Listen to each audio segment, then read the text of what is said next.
അഗസ്ത്യാശ്രമത്തിലെത്തിയ ശ്രീരാമനെ അഗസ്ത്യ മഹർഷി സ്തുതിക്കുകയാണ്.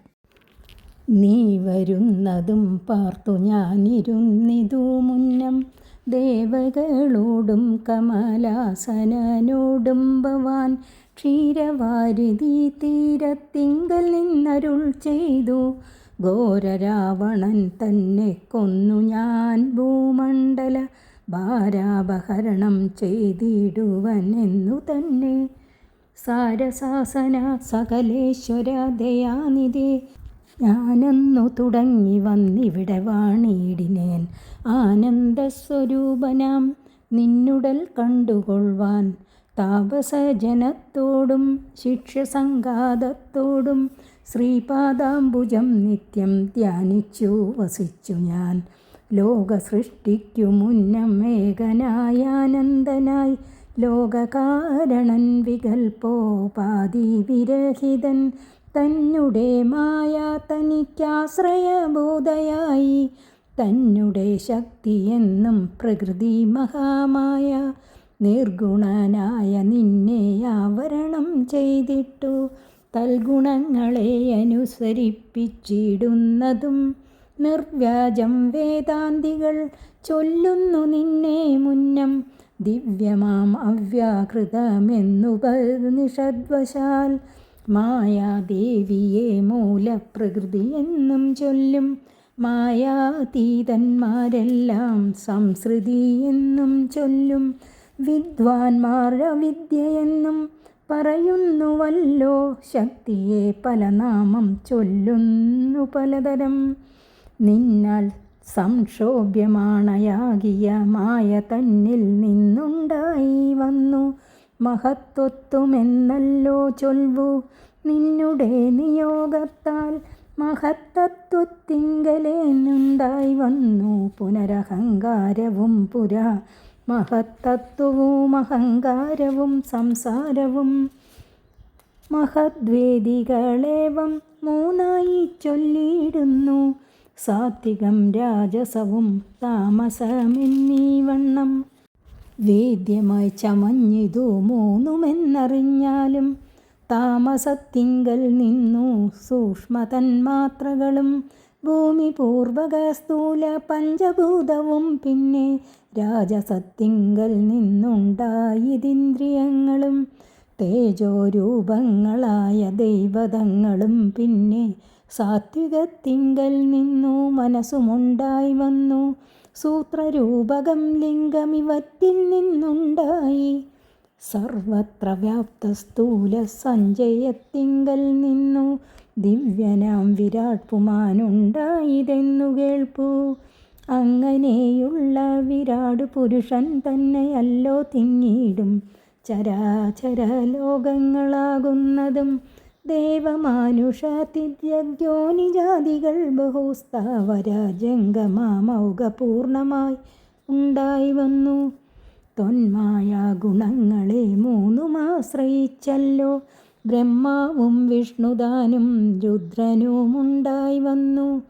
ലോകസൃഷ്ടിക്കു രജോ ഗുണമാശ്രയിച്ചല്ലോ ലോകേശനായ ദാതാ നാഭിയിൽ നിന്നുണ്ടായി. സത്വമാം ഗുണത്തിങ്കൽ നിന്നു രക്ഷിപ്പാൻ വിഷ്ണു രുദ്രനും തമോ ഗുണം കൊണ്ടു സംഹരിപ്പാനും. ബുദ്ധിജാതകളായ വൃത്തികൾ ഗുണത്രയം നിത്യമംശിച്ചു ജാഗ്രൽ സ്വപ്നവും സുഷുപ്തിയും. ഇവറ്റിനെല്ലാം സാക്ഷിയായ ചിന്മയൻ ഭവാൻ നിവൃത്തൻ നിത്യനേകനവ്യയനല്ലോ നാഥ. യാതൊരു കാലം സൃഷ്ടി ചെയ്യുവാനിച്ഛിച്ചു ഭവാൻ മോദമോടപ്പോൾ അംഗീകരിച്ചു മായ തന്നെ. തന്മൂലം ഗുണവാനെ പോലെയായിതു ഭവാൻ ത്വന്മഹാമായ രണ്ടു വിധമായി വന്നാളല്ലോ. വിദ്യയും അവിദ്യയും എന്നുള്ള ഭേദാഖ്യയ വിദ്യയെന്നല്ലോ ചൊൽവു പ്രവൃത്തി നിരതന്മാർ. അവിദ്യാവശന്മാരായി വർത്തിച്ചിടിന ജനം പ്രവൃത്തി നിരതന്മാരെന്നത്രേ ഭേദമുള്ളൂ.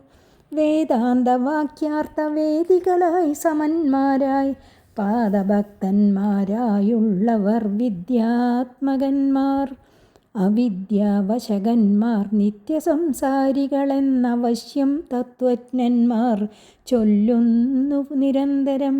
വിദ്യാഭ്യാസൈകരതന്മാരായ ജനങ്ങളെ നിത്യമുക്തന്മാരെന്നു ചൊല്ലുന്നു തത്വജ്ഞന്മാർ. തൊന്മന്ത്രോപാസകന്മാരായുള്ള ഭക്തന്മാർക്കു നിർമ്മലയായ വിദ്യ താനേ സംഭവിച്ചിടും.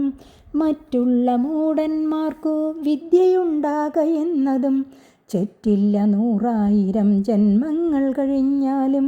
ആകയാൽ തൊൽഭക്തി സമ്പന്നരായുള്ളവരേകാന്തമുക്തന്മാരില്ലേതും സംശയമോർത്താൽ. തൊൽഭക്തി സുധാഹീനന്മാരായുള്ളവർക്കെല്ലാം സ്വപ്നത്തിൽ പോലും മോക്ഷം സംഭവിക്കയുമില്ല. ശ്രീരാമ രഘുപതേ കേവലജ്ഞാനമൂർത്തേ, ശ്രീരമണാത്മാ രാമ കാരുണ്യാമൃതസിന്ധോ. എന്തിനു വളരെ ഞാനിങ്ങനെ പറയുന്നു, ചിന്തിക്കിൽ സാരം കിഞ്ചിൽ ചൊല്ലുവൻതരാപതേ. സാധുസംഗതി തന്നെ മോക്ഷകാരണമെന്നു വേദാന്തജ്ഞന്മാരായ വിദ്വാൻമാർ ചൊല്ലിടുന്നു. സാധുക്കളാകുന്നതു സമചിത്തന്മാരല്ലോ, ബോധിപ്പിച്ചിടുമാത്മജ്ഞാനവും ഭക്തന്മാർക്കായി.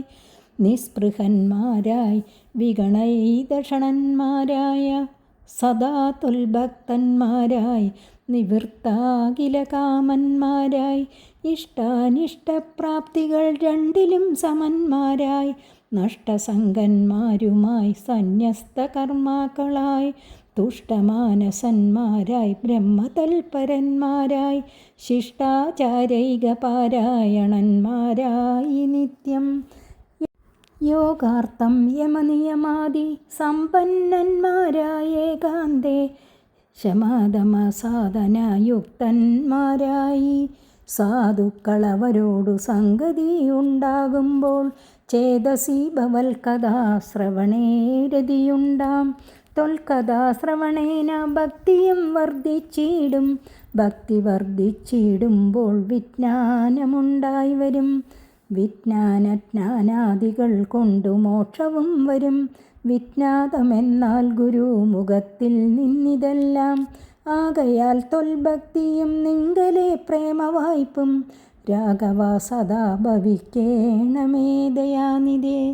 തൊൽപാദാബ്ജങ്ങളിലും തൊൽഭക്തന്മാരിലുമെന്നുൾപ്പൂവിൽ ഭക്തി പുനരെപ്പോഴുമുണ്ടാകണം. ഇന്നല്ലോ സബലമായി വന്നിതു മമ ജന്മമിന്നു മൽക്രതുക്കളും വന്നിതു സബലമായി. ഇന്നല്ലോ തപസ്സിനും സാബല്യമുണ്ടായി വന്നു. ഇന്നല്ലോ സബലമായി വന്നതു മുന്നേത്രവും. സീതയാ സാർദ്ധം ഹൃദി വസിക്ക സദാ ഭവാൻ. സീതാവല്ലഭ ജഗന്നായക ദാശരഥേ. നടക്കുമ്പോഴും ഇരിക്കുമ്പോഴും ഒരിടത്തു കിടക്കുമ്പോഴും ഭജിക്കുമ്പോഴുമെന്നു വേണ്ട നാനാ കർമ്മങ്ങളനുഷ്ഠിക്കുമ്പോൾ സദാകാലം മാനസേ ഭവദ്രൂപം തോന്നേണം ദയാംബുദേ.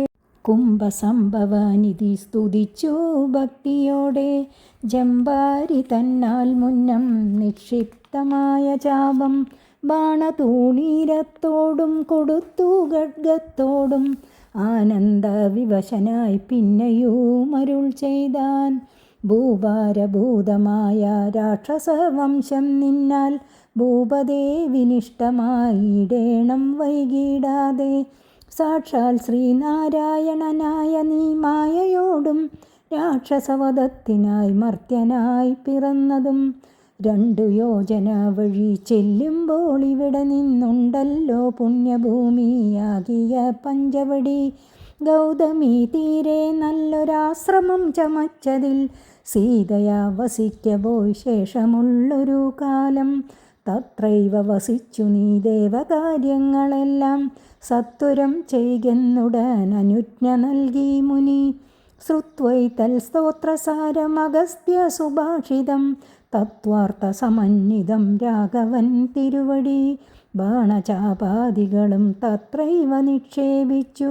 വീണുടൻ നമസ്കരിച്ചഗസ്ത്യപാദാംബുജം യാത്രയുമയപ്പിച്ചു. സുമിത്രാത്മജനോടും പ്രീത്യാ ജാനകിയോടും എഴുന്നള്ളിടുന്നേരം ഉപവിഷ്ടനായ ശ്രീരാമനെ വന്യഭോജ്യങ്ങൾ ഭുജിപ്പിച്ച ശേഷം അഗസ്ത്യമുനി ഏകാന്തതയിൽ പറഞ്ഞു: നീ വരുന്നതും കാത്ത് ഞാനിരിക്കുകയായിരുന്നു. പാൽക്കടൽ തീരത്ത് വെച്ച് അങ്ങ് ബ്രഹ്മാവിനോടും ദേവകളോടും ഘോരനായ രാവണനെ വധിച്ച് ഭൂമിയുടെ ഭാരം ഇല്ലാതാക്കുമെന്ന് പറഞ്ഞതു മുതൽ ഞാൻ അങ്ങയുടെ തിരുവുടൽ കാണുവാൻ അങ്ങയെയും ധ്യാനിച്ച് ഇവിടെ വസിക്കുന്നു.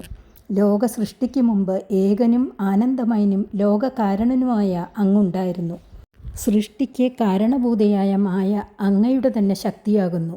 നിർഗുണനായ അങ്ങയെ ആവരണം ചെയ്ത് മായാപ്രകൃതി അവളുടെ ഗുണങ്ങളെ അങ്ങയിൽ ആരോപിക്കുന്നു. ഉപനിഷത്തുക്കളെ ആസ്പദമാക്കി വേദാന്തികൾ അങ്ങയെ പ്രപഞ്ചത്തിൻ്റെ മൂലകാരണമെന്നും മായാദേവിയെ മൂലപ്രകൃതിയെന്നും പറയുന്നു. വിദ്വാൻമാർ മായയെ അവിദ്യ എന്ന് പറയുന്നു. മായാതീതന്മാർ അതിനെ സംസാരമെന്നും പറയുന്നു. നിന്നിൽ സംക്ഷോഭ്യമാക്കപ്പെട്ട മായയിൽ നിന്നും മഹത്തത്വമുണ്ടായി. അങ്ങയുടെ നിയോഗത്താൽ ആ മഹത്തത്വത്തിൽ നിന്നും അഹങ്കാരവുമുണ്ടായി. മഹത്തിനെ അറിയുന്നവർ മഹത്തത്വം, അഹങ്കാരം, സംസാരം ഇവ മൂന്നും ഭിന്നമാണെന്ന് പറയുന്നു. ഇവയാണ് സാത്വികം, രാജസം, താമസം എന്നിങ്ങനെ ചമഞ്ഞിരിക്കുന്നതും. താമസത്തിൽ നിന്ന് സൂക്ഷ്മ തന്മാത്രകളും ഭൂമി, വായു, വെള്ളം, അഗ്നി, ആകാശം എന്നീ പഞ്ചഭൂതങ്ങളും ഉണ്ടായി. രാജസത്തിൽ നിന്ന് ഇന്ദ്രിയങ്ങളും തേജോരൂപങ്ങളായ ദൈവതങ്ങളും സാത്വികത്തിൽ നിന്ന് മനസ്സുമുണ്ടായി. ഇവയിൽ നിന്ന് സൂത്രരൂപകമായ ലിംഗമുണ്ടായി. എല്ലായിടവും വ്യാപിച്ച സ്ഥൂല സമൂഹത്തിൽ നിന്ന് ദിവ്യനായ വിരാട് പുരുഷൻ ഉണ്ടായി എന്ന് ഞാൻ കേട്ടിട്ടുണ്ട്. ഈ വിരാട് പുരുഷൻ തന്നെയാണ് ഈ പ്രപഞ്ചവും. അങ്ങയുടെ 3 മായാഗുണങ്ങളെ ആശ്രയിച്ച് ബ്രഹ്മാവ്, വിഷ്ണു, മഹേശ്വരൻ എന്നീ 3 പേരുണ്ടായി. സത്വഗുണത്തെ ആശ്രയിച്ച് ലോകരക്ഷകനായ വിഷ്ണുവും, ലോകസൃഷ്ടിക്ക് വേണ്ടി രജോഗുണത്തെ ആശ്രയിച്ച് വിഷ്ണുവിൻ്റെ നാഭിയിൽ നിന്ന് ബ്രഹ്മാവും, സംഹാരത്തിനു വേണ്ടി തമോ ഗുണത്തെ ആശ്രയിച്ച് മഹേശ്വരനും രൂപം കൊണ്ടു. ബുദ്ധിയിൽ ജന്മം കൊള്ളുന്ന മനോവൃത്തികൾ 3 ഗുണങ്ങളെ വിഭജിച്ച് ജാഗ്രത, സ്വപ്നം, സുഷുപ്തി എന്നീ അവസ്ഥകളെ പ്രാപിക്കുന്നു. ഇതിനെല്ലാം സാക്ഷിയായ ഭഗവാൻ നിവൃത്തനും നിത്യനും ഏകനും അവ്യയനുമാണ്.